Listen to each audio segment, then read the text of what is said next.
All right, welcome everybody to to our neuro seminar series. This is going to be the last seminar of the year before we all break because the semester is ending a little early. So it's my pleasure to introduce Lauren O'Connell. Lauren is a professor of biology at Stanford. She did her PhD at UT Austin and her postdoc at Harvard before this. Lauren has this really great research program that that I think is going to be a really fun listen for us today because of its interface with ecology, behavior, and evolution, as well as just outstanding neuroscience. So I'm excited to see where that goes. Lauren has had funding from a number of different sources, a career award from NSF, NIH, even the Defense Threat Reduction Agency, because she's going to be talking about poison dart frogs, and most recently from the New York Stem Cell Foundation. Where she's a Robertson neuroscience investigator. So she's had many, many awards. I can't even name them all in a short amount of time. We'd be here all day. But it's a pleasure to have Lauren here and a great treat for us to be able to listen to her seminar. So Lauren, go ahead and take it away, and we'll have questions at the end. If anybody has questions along the way, they can post them in chat. Go ahead, Lauren. Okay, so thank you all for coming. I know it's like the end, and most people are going on vacation this week, so I appreciate those of you who made it. I'm going to talk a little bit more about ecology and behavior and evolution than you might be used to with studying the evolution of reproductive behavior in poison frogs, the main model system in my lab. So my lab is at Stanford University, which is in Stanford, California. But I want to mention that it rests on the unceded land of the Muwekma Ohlone people. So I've always been interested in the evolution of social behavior.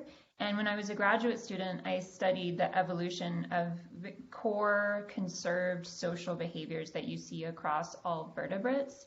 So for example, I didn't ask if you can see my mouse. I hope you can see my mouse.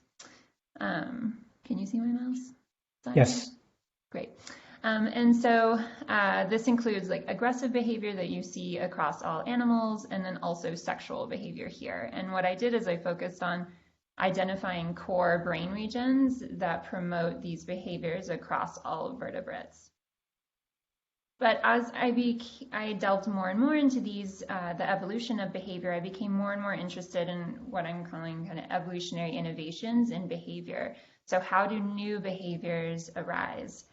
And so half my lab studies this in the context of predator-prey interactions and how animals come up with new ways to defend themselves against predation. And so some examples here are, this is newts that are, or salamanders that are chemically defended, and the bombardier beetle, which kind of started it all, started the field of chemical ecology. But what I'm going to focus on today is more evolutionary innovations in social behavior, and in particular parental behavior. And so in these pictures, what I'm showing you is some begging behavior in chicks and a giant water bug dad carrying the eggs on his back.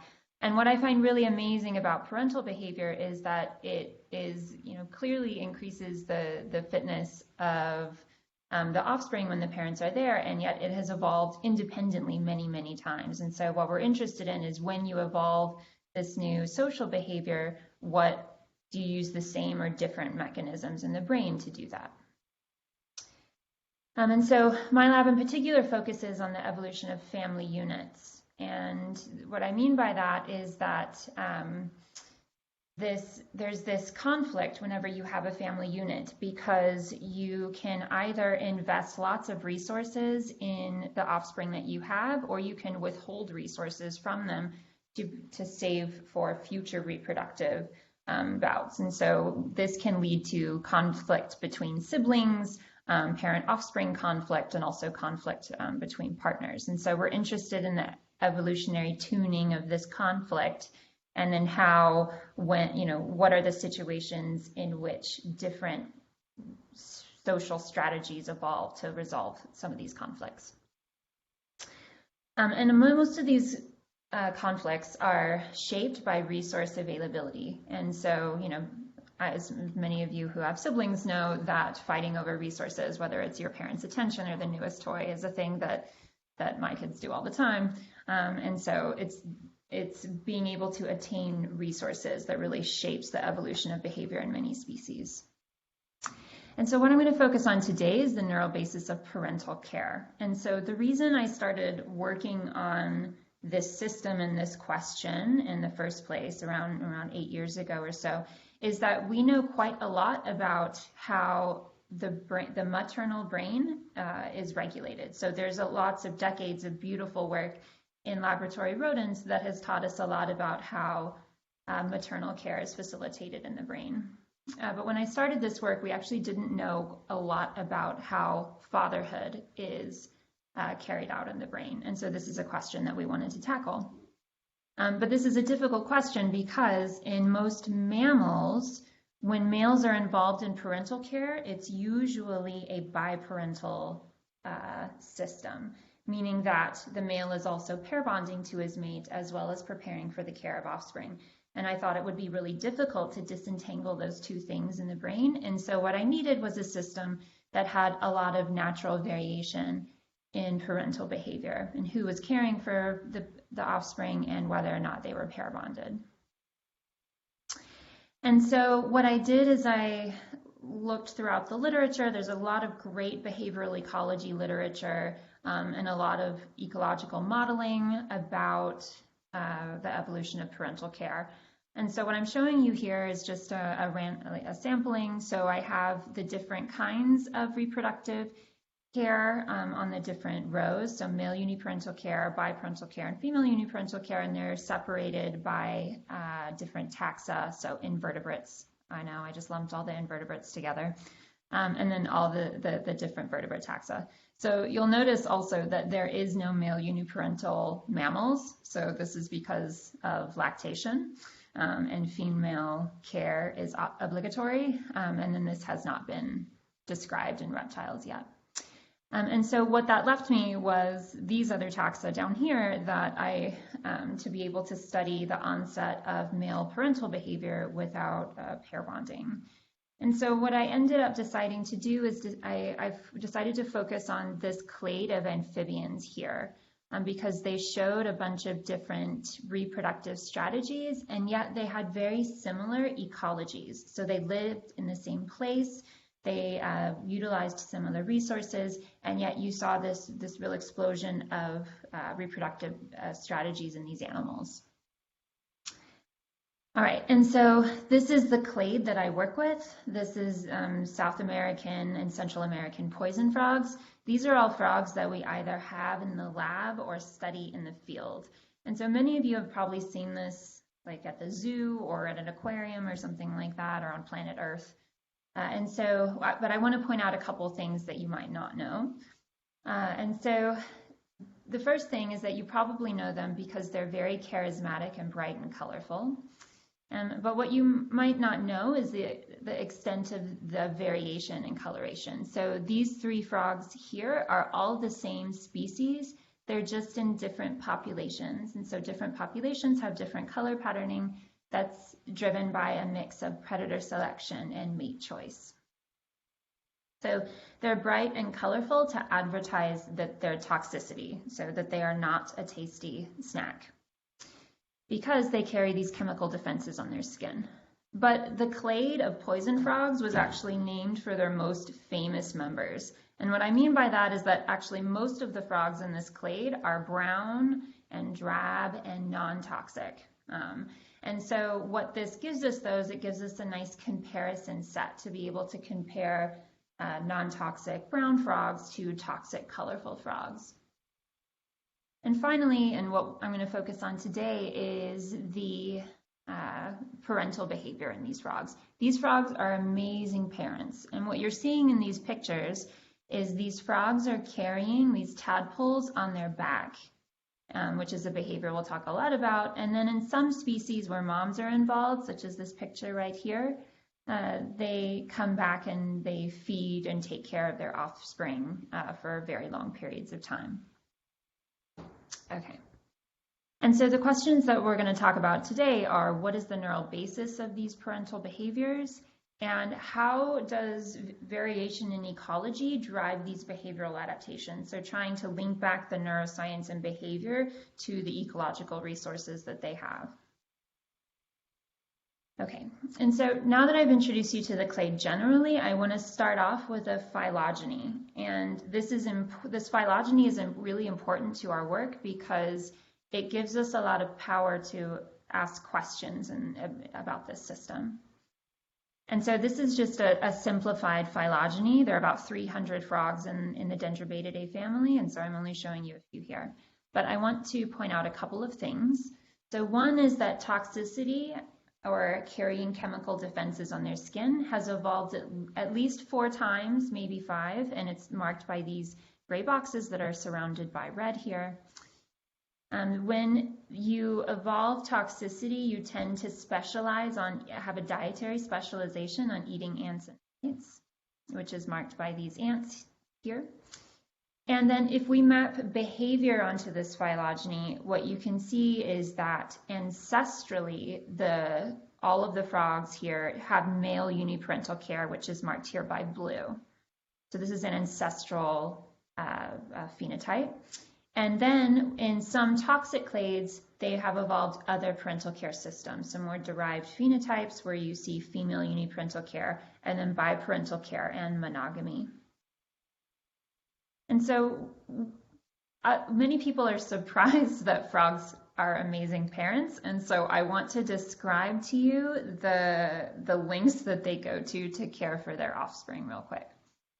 And so it starts off with egg care. So unlike most of the temperate zone frogs that you're probably used to in the United States, poison frogs lay their eggs in the leaf litter, so not in water, and they care for their eggs, so they hydrate them and then they protect them from predators. And so this is usually dad's job, but in some species females do this. Excuse me. And when the tadpoles hatch, they need to make it to water somehow. And so the parents have to take them from their leaf litter nest site to water. And to do this, they get a piggyback ride, and either one at a time or many at a time, depending on the species. And then once they're deposited in pools, you see this in some species, this egg provisioning behavior. And so what's important here is that the sex performing the parental care task differs among closely related species. And what that allows us to do is it allows us to ask whether or not these circuits that promote parental behavior are sex specific, or if there exists a general circuit for parental care in the brain. All right, so these are the 3 species that I'm mostly going to be talking about today. They're pretty closely related, Renitomea, Oophaga, and Dendrobates, and then they all show these different parental care strategies that I've been telling you about. So the stories that I'm going to be telling you today are, one is about offspring transport, another, which is my favorite behavior, and I didn't want to leave it out, which is egg provisioning behavior. And then at the end, we're going to link back these diversification of social behaviors to their toxicity and ecology, because they might seem very separate and distinct, but they're actually quite tightly interweaved. And so we'll come to that at the end. All right, so first for offspring transport. I want to describe this behavior to you a little bit more. And so as I mentioned, that the parents take care of these growing embryos on the leaf litter. When they hatch, they have to be transported, and this is important for survival. So, because if the parents don't do this, then they'll desiccate and die. And so this is a really important behavior for the tadpoles. So the frogs also have a very complex environment in their rainforest home. And so they have to find high quality water pools. And so if you think about the time span in which these tadpoles evolve or live, so it takes about somewhere between 2 to 5 months to complete metamorphosis. And so you need a really stable pool of water in which to rear your tadpoles. And so they need a really stable pool, and there's evidence that they remember where these high quality pools are located. They have to get there quickly and come back, because one of the first things that happens is that when they are gone for too long, competitors move in and commit infanticide. And so meaning that the first thing a male does when he takes over a new territory is to eat all the eggs. So this is it's a behavior that's required for offspring survival, but is risky for in leaving the other offspring behind. I'm sorry if you could hear my dog right now. Okay, and so the three species I'm going to be focusing on are this male uniparental care species, this female uniparental species, and then this biparental and monogamous species. And could you say that again? The statement from your previous slide, I missed it. What was it? Okay, they go into these, they remember where the pools are, and what did you say was important? Oh, so they remember where they have to remember where high quality pools are located. So they need stable water pools, and they remember where these high quality water pools are located, which I'll come back to in a moment. And the reason why this is a risky behavior is because if they're gone for too long, competitors will come and eat the rest of their babies. Okay, got it. They this species in particular only transports one tadpole at a time. Oh. And so the rest of the clutch is left behind, which is in a dangerous position for them. Does that make sense? It's totally dangerous. Yes. Thank you. No problem. And yeah, feel free to interrupt me if you have questions. Okay. So what we did is we used this system to ask if there was a general parental care circuit in the brain, but across all sexes, or if there was something sex specific about what was happening with this tadpole transport behavior. And so what we decided to do was look at what brain regions are involved. So before I started my lab, no one had sectioned a poison frog brain, and so we weren't really sure where to look. And so this was our first task, where in the brain might be facilitating this behavior.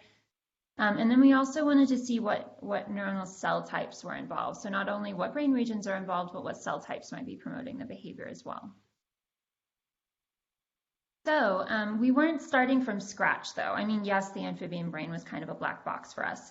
But one of the things I did when I was a graduate student is really map out where brain regions are that across vertebrates that regulate social behaviors. And so this is really well established in mammals. So there's this mesolimbic reward system that encodes valence of stimuli and this social behavior network and brain regions that overlap between these circuits. And so these are brain regions that are really well established in regulating different aspects of social behavior. And they have these canonical markers that are in these brain regions. And so what I did as a graduate student is locate where these brain regions were across all vertebrates. I was working on fish at the time, and so I almost did this paper out of spite, because it's my spite paper, I suppose, because someone told me that fish don't have a reward system, which is ridiculous. Anyway, so I'd set up a nice framework for us because we already then had some idea about where to look in the amphibian brain. And so what I'm going to show you is some analyses that look at neural activity in these brain regions in amphibians, but they are analogous to these same brain regions that you find in mammals. So the experiment that we set up is that, so we have a very large poison frog colony in our lab where we have tanks set up. And so these two species, the work was done in the lab. The frogs are housed in pairs where they have housing in a pool. And then we did some experiments in the field. And so this is Oophagus sylvatica. We do a lot of field work in Ecuador where we keep the frogs in these enclosures. And so the reason I'm pointing this out is because in the lab, we're able to take both mom and dad, the frogs, and analyze patterns of neural activity, whether or not they're caring for offspring or not. In the field, because they're in these enclosures, we often don't know who dad is. And so we only have females for this species in this study. And so what we did is we decided to compare frogs that were not caring for offspring for those that were doing tadpole transport. And the assay that we used for this is this, and probably some of you are already familiar with this from Todd Streelman's group, but we do this immunohistochemistry for phosphorylated ribosomes. And the idea is that when neurons become more active, they need to make more protein, and so the ribosomes become phosphorylated. And so this was originally described by Zach Knight in mammals before he, when he was at Rockefeller and before he moved to UCSF. And so what that actually looks like is this. So we're doing immunohistochemistry, we're staining these neurons that have these phosphorylated ribosomes, and so we're essentially counting these brown dots across different brain regions. And this work was done by a postdoc in my lab, Ava Fisher, who now has her own lab just this year at the University of Illinois, Urbana-Champaign. She's also accepting students if any of you are interested. So what Ava did is she quantified these different the number of cells that were positive for this marker across all these different brain regions that I told you about in the previous slide that regulate social behavior across vertebrates. And so I'm going to summarize the results here in this drawing. So this is for Dendrobates tinctoris. It's a uniparental species, and the sex symbol here will tell you which sex is doing the tadpole transport. And so I'm coloring in the brain regions that were more active when the frog was doing tadpole transport behavior. And so you can see there are quite a number of brain regions that become active during this behavior compared to frogs that are not performing, parental frogs that are not performing this tadpole transport task. And so, we could have stopped there and claimed that we had found the neural signature of fatherhood in these frogs. But what we decided to do was incorporate these other species too. And so this is one of those slides that incorporate like 5 years of your life because there were so many species in treatment groups. And so I'm coloring the other ones in the same way. And so what you can see, I'm going to point out a couple of things that I think are interesting about this data. So one is that there are some brain regions, like the lateral septum, that are active only when males are doing tadpole transport, but not females. There are some that are active only in monogamous and biparental frogs, so this BST is the bed nucleus of the stria terminalis. And so, interestingly, this brain region is also active in biparental microtous voles. And so, but what we're going to talk about for now is the overlap across all three species. And so there were only 2 brain regions that were similarly active across all these species whenever we were doing tadpole transport, looking at tadpole transport behavior. And so I'm going to go into more detail with those today and show you the actual data. So this is the preoptic area, this area in the hypothalamus of vertebrates. And what I'm showing you here is frogs that were not caring for offspring. These are our controls. These are the groups that were doing tadpole transport, but remember only one sex does tadpole transport. And so I'm going to highlight who is doing the tadpole transport with this orange box. So we took the males transport tadpoles in this species, but we also took the non-transporting partner from the same tank. And so what you can see is that on the y-axis here, we have the number of PS6 positive cells. And we see that transporting males have an increased number of this neural activity marker in this brain region. And then if we look across species, we see a very similar trend where the individual that's doing tadpole transport has more neural activity in this brain region. I'll also point out that in biparental and monogamous frogs, the female partners of these frogs actually mirror the neural activity patterns of their partner, even though they're not doing the tadpole transport. And we have a couple ideas about why that's happening, which I can come back to if anybody's interested. This is the hippocampus, or what in frogs is called the medial pallium. You can think of this as like kind of a pre-cortex area. And so what we see here is that, again, when in the animals that are, or individuals that are doing tadpole transport, we see increased neural activity in this brain region. And in our biparental frogs, we see that their female partners also mirror the males.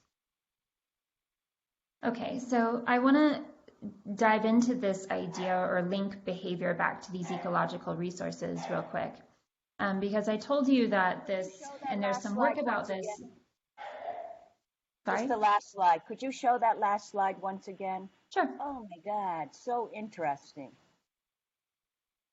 I agree, yeah.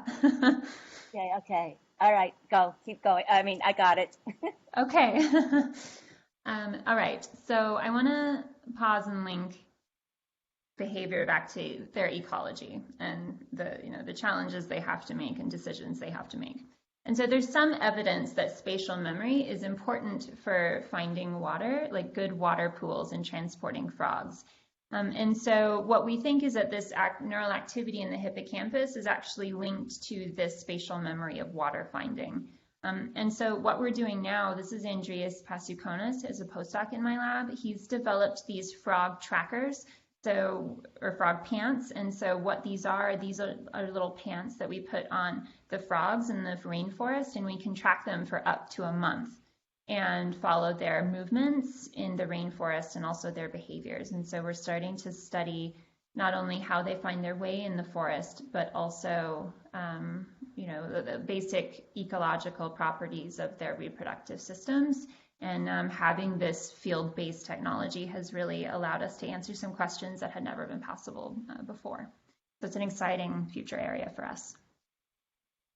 Okay, so the assay I was telling you about, this PS6 assay for neural activity, it gave us a really good idea across species and across sexes what brain regions might be promoting tadpole transport behavior, but it doesn't tell us what cell types are important. Especially the preoptic area is a very, very heterogeneous brain region. It has lots of different cell types. And so we were interested in getting a little bit more specificity in understanding the neuromechanism.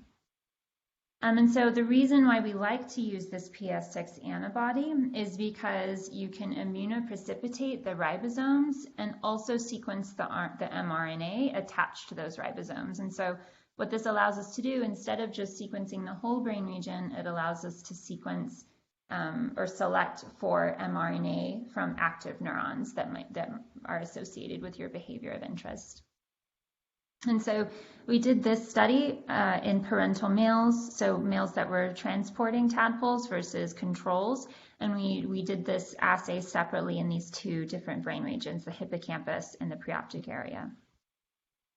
All right, so to show you this data, let me orient you to the graph for a moment. So if things are above 0, so this is log fold enrichment because we're measuring the immunoprecipitated RNA and comparing it to the input RNA.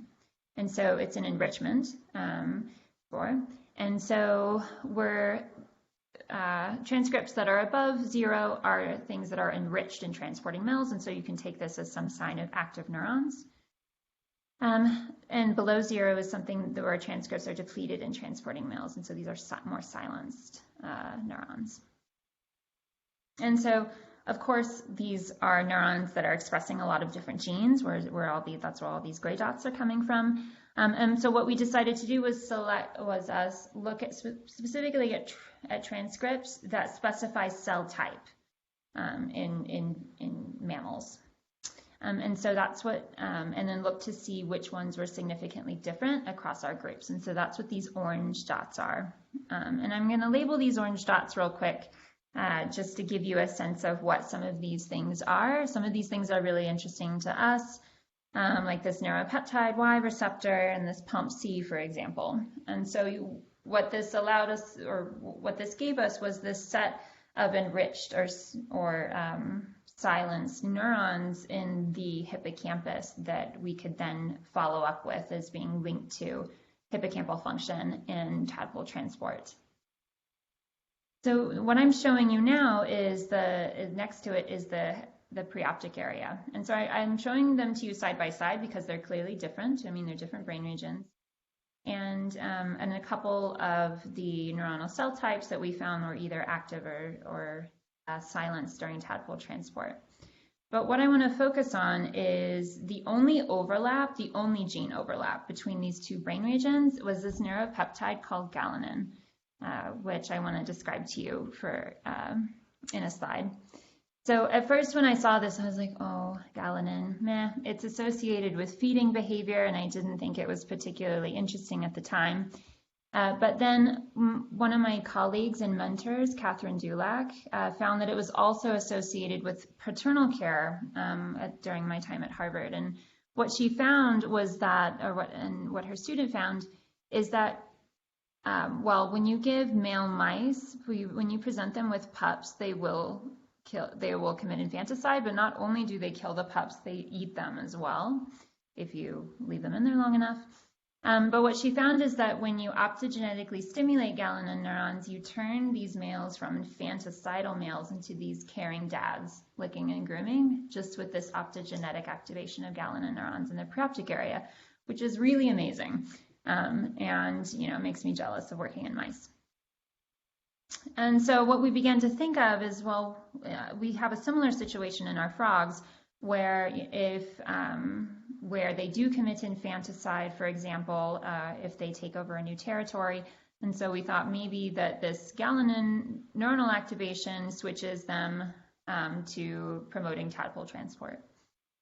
And so what was also exciting to us about this idea is that the galanin circuits in rodents, in male and female rodents, are actually quite similar. And so to us, this was exciting because it pointed us to a neural mechanism that might be similar across sexes, rather than having sex-specific mechanisms of parental care. So what we did then is we co-localized our phospho-S6 antibody with galanin. And what I'm showing you here is data for the biparental species. And so this is the percent of PS6 positive neurons or percent of overlap between PS6 and galanin. And what we found is that when they're doing tadpole transport, both the males and the females had increased activation of galanin neurons in the biparental species. We actually did not see this in our uniparental care species, which I think is pretty interesting, and we're following up on what other cell types might be important in regulating parental care. Okay. So I think what I want to bring this idea back to is this larger idea that we and several other people have posited, is that whenever you evolve a new social behavior, or whether you're an individual switching from solitary to parental care, we tend to see these modification of feeding related circuits and energy related circuits, and we see this time and time again as these species switch from solitary to parental, across vertebrates and even into invertebrates as well. And so we think this might be some common theme when you're evolving new aspects of social interactions. Okay, so just to summarize what I've told you so far, that we see overlap in neural mechanisms mediating tadpole transport across species. So we see these two brain regions that are active, but we also see some species specificity at the neuronal level. So there were lots of brain regions that I glazed over where they might be linked to sex differences and interactions between partners. So there are lots of interesting things to dig into about why some brain regions are only active in biparental species, for example. And then I mentioned this idea about modifying feeding circuits when transitioning to parental behavior. Okay, so the second behavior that we're going to talk about is my favorite behavior, which is this egg provisioning behavior, and it's an amazing behavior, so it'll be a good ride. All right, so this tadpole, the egg provisioning behavior we're going to talk about is this thing called tadpole provisioning. And so in males, which is what I've mostly been talking about with this blue frog the whole talk, is that they care for their clutches, they transport their tadpoles to pools of water. And in males, this is where care stops. They leave their tadpoles in water. Where this water pool is their most important choice, and then they go back to raising the rest of their offspring. Females, however, in species where females care for offspring, they have this very costly extended provisioning behavior that is amazing. So they also do this egg care behavior. They also do this tadpole transport behavior. They transport their tadpoles individually into different plants or bromeliads, so bromeliads that hold water called phytotomata. They put their tadpoles in individual plants, and then they need to remember where they put their tadpole because they will come back and feed them about every 3 days for 2 months. And so what they feed them are these trophic unfertilized eggs. And it's a very costly behavior because instead of going to lay more eggs to lay more, to generate more babies, they're coming back and they're continuing to feed the tadpoles that they have. So it's this extended provisioning period. And so, what we started to think was like, how and why does such a costly behavior evolve? And so this is the question we set out to do. And we approach this question a little differently. And so what I've been talking to you about for most of our time is South American poison frogs. And this is where we do most of our field work and where most of our frogs in the lab are from. And so they have evolved these suite of traits, the toxins, the coloration, the parental care. But what you might not be aware of is that there's this whole other clade of animals in Africa. So this is the island of Madagascar here. In mantellas, so the family Mantellids, they have also evolved this same suite of traits: defensive chemicals, warning coloration, and parental care. And so what we decided to do is utilize this system to be able to ask about convergence in reproductive behavior. And so this is about as far apart as you can get in the amphibian phylogeny. And so the amphibian phylogeny has 2 main branches of frogs, Hylidae and Ranidae. So here is where I'm highlighting with these red arrows where our 2 different families are. And they separated about 150, 140 million years ago. So it's about as far apart as you can get in frogs. And so what we decided to do was go to Ecuador and go to Madagascar and run the same behavioral trials where we're looking at moms that are doing this egg provisioning behavior to these tadpoles. And so this fieldwork was led by Alexandra Roland, a postdoc in my lab, and Ava Fisher also contributed to this project. And so what we looked at was behavior of the moms, brain regions, and then some specific neuronal cell types. And so before I get into the neuro part, though, I want to describe a little bit more about the behavior.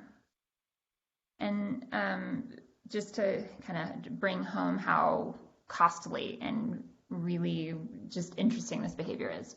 So moms provide these unfertilized trophic eggs to their tadpoles, and this extended provisioning benefits offspring. We know that tadpoles that are reared with eggs from their moms are more likely to make it to froglethood.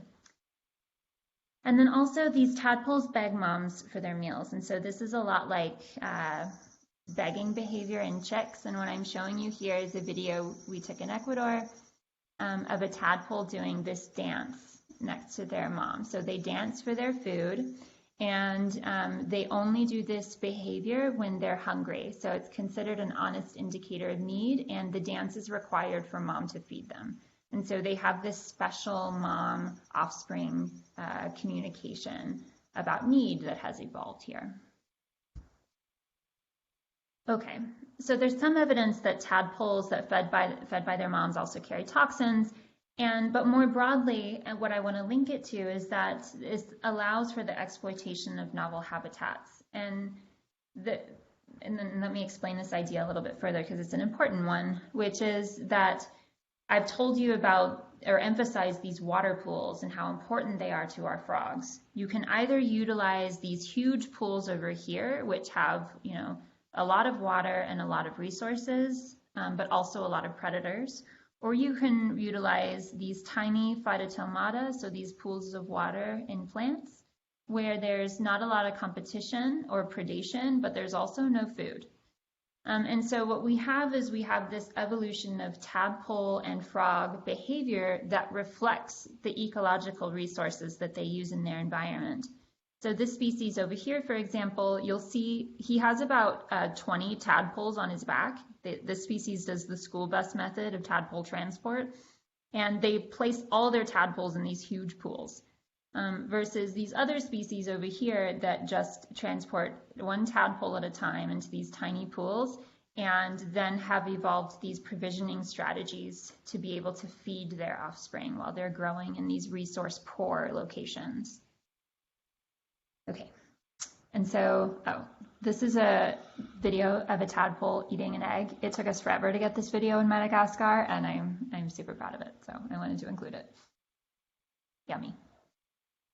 Okay, and so what we did with this experiment is we did something very similar. So we're comparing control and moms that are provisioning tadpoles with eggs, and we did the same approach where we are using these phosphorylated ribosomes as a proxy for neural activity.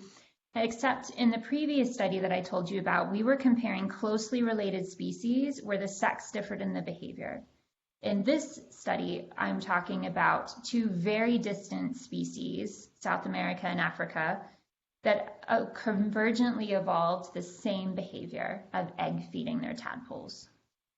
And so what we're asking here is, when you evolve the same behavior, do you use similar or different mechanisms to do that? And so I'm going to display the data the same. So I'm coloring brain regions that are more active when moms are doing the egg provisioning behavior. There are a lot of interesting differences here, but I'm only going to focus on the similarities, which are the only two brain regions that overlapped in their activity patterns were the lateral septum and, again, this preoptic area here. Okay, so I'm only going to focus on the preoptic area for sake of time. And what I'm showing you here is that moms that are egg feeding tadpoles have increased neural activity.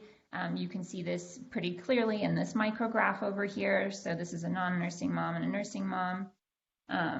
We also call it nursing behavior because it's like this physiological production of food. So it's like the frog version of lactation almost. And so we were really excited about this result because the preoptic area is also really important in maternal behavior in rodents. And so what we wanted to ask is that if the neuropeptide oxytocin plays an analogous role in frogs as in mammalian lactation. So this, again, this physiological production of food for your infants. And so what we did is we took additional series from the sections of brains that we collected in the field and co-stained them for phospho-S6 and oxytocin, and then counted the overlap.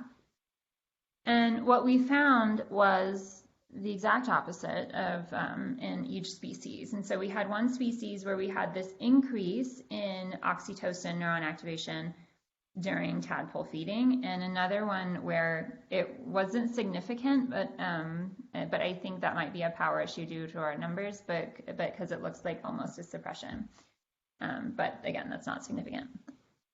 And so other studies give similarly contradictory results for the role of oxytocin in social behaviors. And at first, when we got these results, I was a little disappointed, and it's one of those results that we had to kind of mull over in our heads for a couple of months before we could really interpret what we found and let go of our initial hypothesis. But what we came onto in the end, which I actually really like, is that they convergently involved these egg provisioning behaviors.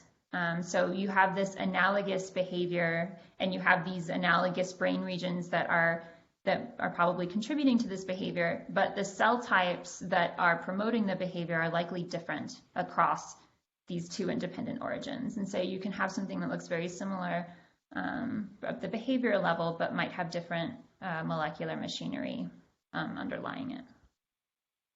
Okay, so I just want to summarize what I told you, which is that there's evidence for these shared neural mechanisms, but there's species specificity at the molecular level. And so it looks like you can utilize the same brain regions, which makes sense, but then the exact neuronal cell type that promote a behavior might be different. And then, but what I want to come back to is, why has this costly behavior evolved? And this was one of the first question, or one of our original questions when we set out to do this. And so I want to bring your attention back to this phylogeny that I showed you in the beginning and point out to you that there's this toxic clade here, and it's only the toxic frogs that have evolved these different parental care strategies. So female uniparental care and biparental care. And so, is there a connection there? And so what I want to bring it back to in my last 5 minutes is linking it back to chemical ecology. And so poison frogs, so half my lab studies chemical ecology and how the frogs uptake these chemicals and the chemical diversity that different species have. And so frogs are toxic because of these small molecules. It's very different from what you might think of like a rattlesnake or a cone snail. Those are peptide-based toxins that are encoded in the genome. These are small molecule alkaloids. What makes them an alkaloid is they have this ring structure with a nitrogen group in the ring. That's what makes it an alkaloid. But what's interesting about poison frogs specifically is that they do not make their toxins themselves. They sequester it from their environment, so from what they eat. So they eat ants and mites, and they sequester their chemicals from these arthropods. What this means for this story is that the ontogeny of toxicity is different, it can change across the lifespan. So adults have these defensive chemicals because they eat ants and mites. Tadpoles, on the other hand, live in this pool of water. What they eat is algae, detritus, larvae, usually mosquito larvae, and other tadpoles. And so what that means is that the poison frog tadpoles are non-toxic because they don't have access to these ants and mites. And so, but there was some evidence from Jenny Steinovsky that in species where females do egg provisioning to tadpoles, that the tadpoles also had toxins. And so what we wanted to do was link these things together a little bit more clearly. And so while we were in the field, we also collected samples to ask, do moms transfer alkaloids to their tadpoles through this egg provisioning strategy? They could either do this through the eggs, possibly through the water. It's hard to disentangle these. This experiment doesn't do that. And so what we decided to take as samples in the field were skin samples from moms, from tadpoles, internal eggs from moms. This would allow us to determine if moms loaded toxins into the eggs prior to them being laid. These trophic eggs that were laid for the tadpoles, and then also the tadpole water. And this was done by a graduate student in my lab, Nora Moskowitz. And so what I'm showing you here is just one species, our Ecuadorian species. And so what I'm going to do this in a bubble chart, and this bubble, 100%, is the toxins that moms have on their skin. And so when we look in the oocytes, we see about the oocytes have about 70% of the toxins that we see on mom's skin. And so it does look like they are loading their eggs with alkaloids. When we look at the tadpoles, we see that they have about 50% of the toxin profiles of their mothers. And then when we look at both the eggs and the water, we also see alkaloids in those samples as well. And so it looks like from this that the mothers are provisioning their tadpoles not only with nutritive eggs, but also with chemical defenses that allow the tadpoles to protect themselves from predation. We also think that this toxic water is also interesting. These water pools are coveted resources, and so we think that this might be a way also to protect their environment. And so, but if the ability to transfer toxins to your offspring was really important for the evolution of provisioning behavior, we should see this not only in the South American species, but we should also see it in our Malagasy species. And so then what we did is, so we did the same experiment from our Malagasy frogs, and we find the same thing, meaning that moms load their eggs with toxins. They feed these toxin-laced eggs to their tadpoles, who start to accumulate them for defense as well. Okay, so the takeaway here is that this egg provisioning provides both nutritive benefits as well as chemical defense benefits. And so these are likely both additive, adaptive advantages to this very costly feeding behavior that these frogs have evolved. Okay, so I just want to sum up now across all the studies. And where I talked about there were shared mechanisms involved in tadpole transport among poison frogs and across vertebrates. And what the example that I gave you was this Gallinen example where it might promote tadpole transport behavior, similar to what it does in rodents. And we saw this was the case in one species. And what I think is really amazing about this is that, paternal care has evolved independently, clearly, in frogs and in mammals, and we're seeing the same cell types and same circuitry being recruited to promote that behavior. And I think that's really amazing. So there was one example of similar recruitment in independent evolution of behavior. And then I talked about this egg provisioning example where we see actually species-specific mechanisms. So they have this similar behavior, but in the independent origin of egg provisioning behavior, but we're finding that the neuronal differences across these species are quite pronounced. And so we found that sometimes the same circuitry is recruited and sometimes not. And so what allowed us to do this, though, is this comparative approach of comparing many different species at both shallow and wide evolutionary distances. And this is the only way we were able to figure this out, whether or not circuits are evolutionarily flexible or not. Okay, and then finally, I just want to say that a lot of the innovative aspects of the behaviors that we see are tightly linked to their ecology, which is why we continue to do both field work and laboratory studies, which are really important for integrating our work together. And so I want to thank really quick my lab. I finally took a Zoom picture and gave up on the idea we'd all be together very soon. But I also really want to thank our local collaborators in Ecuador and Madagascar. We collaborate with local scientists in an effort to decolonize field-based science. And so the partnerships with them are really valuable to us, and I'm very grateful that they collaborate with our group. All right, and I'll take any questions. And thank you all for listening.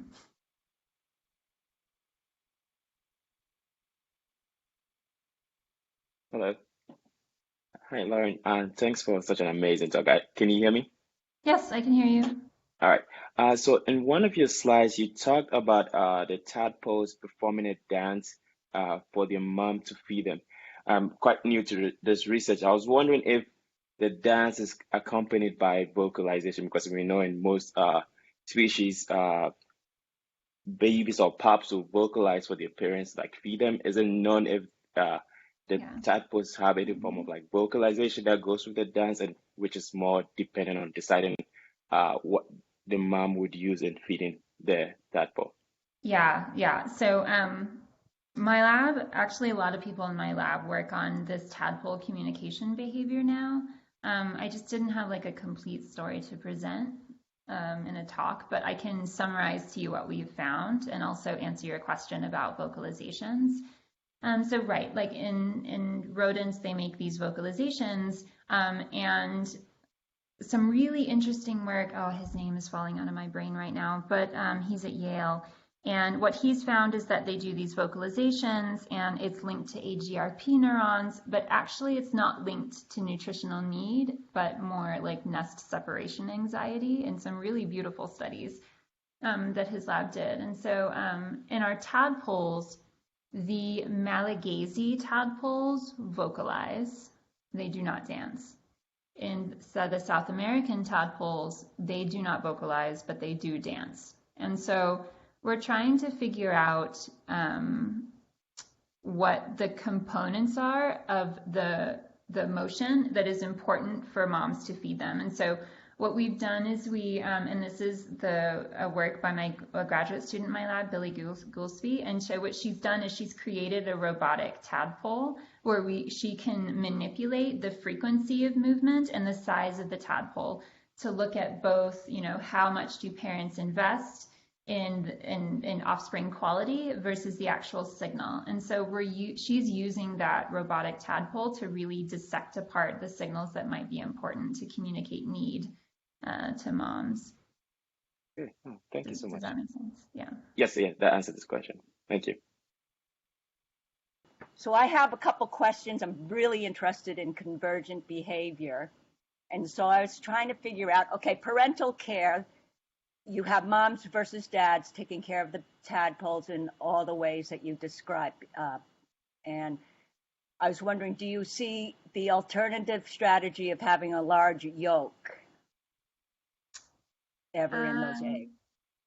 Oh, like what is the yolk investment across species? Yeah, because most of us, like humans, use the mom. So these frogs do something really cool. Yeah, I don't think anybody's in particular measured yolk. What I can say is about egg size as a proxy. Yeah, that's a proxy. And that the species who do male uniparental care tend to have much larger eggs. So these eggs are way bigger than Xenopus eggs. I mean, they're huge. Wow. And some of them can be like the size of a green pea. They're very easy to inject. And so it's because they don't make as many, right? So like Xenopus make like 10,000 tiny eggs, and these frogs make like, somewhere between 10 and 50 very large eggs. So that's the trade-off. Yeah. So there is a trade-off there in yolk deposition. Yeah, so I was just trying to think, because the brain sections, the hippocampus is huge in spatially, remembering species, so that the frog that makes the large yolk. No, you're saying your babies make large yolk. Wait a minute. So I was trying to figure out whether they would change. So like the clade in general has very large eggs. And then we see that actually I've never measured this, so this is just like what it looks like to me, right. Which is that species that have male uniparental care have larger eggs. And these are species that don't have this egg provisioning behavior. So if you want to look at it in that way, like species that have egg provisioning don't have as much yolk to go on, which is perhaps okay because their moms come back and feed them anyways. Yeah, no, that's okay. So that's just the alternative strategy by other animals. And then my last question had to do with predator defenses, so that you're saying that they will do this provisioning behavior in small ponds, bromeliad ponds that don't have predators. Is that right?